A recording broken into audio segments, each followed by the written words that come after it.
Destroying cycles, generational curses. So I've been told so many times that I look like my dad, like him with a weave on. My talk, my smile, my attributes, etc. And that's because of my genetics.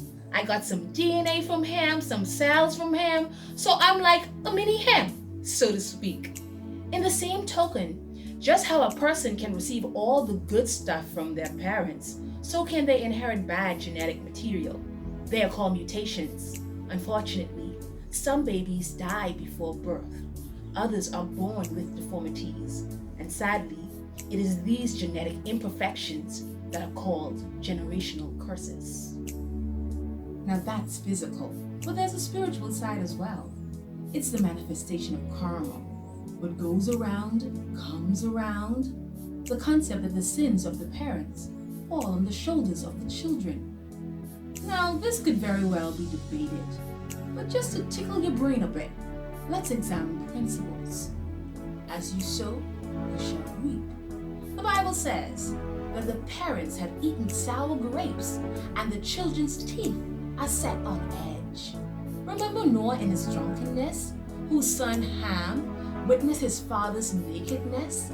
But Noah cursed Ham's son instead, the seed, the next generation. As believers, because of Adam's sin, we are not exempted from being victims to some of these principles or from the challenges that the enemy present. So we see teenage pregnancy in grandmother and mother too. Sons jailed because their fathers were once imprisoned. There is an obvious cycle. We must see it for what it is, be it physical, mental, or spiritual. Whether generational curses are real or not, we must abort and annihilate the cycles that are in our lives. God's desire for His children is not to live lives with bad behaviors or bad decisions repeating themselves. Jeremiah says, "For I know the plans that I have for you, declares the Lord. Plans to prosper you and not to harm you. Plans to give you hope and a future." This is a truth the enemy seeks to destroy. And he does this by creating cycles, and it starts in the mind.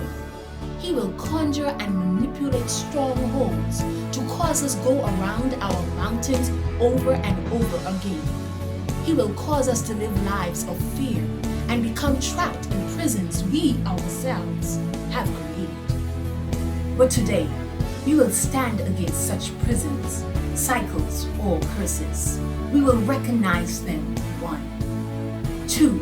We will speak against them. 3. We will confess our shortcomings. 4.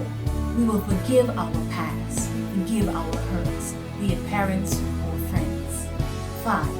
We will refrain from any ungodly soul ties. 6. We will walk in the authority of our God that He has made us free. And 7.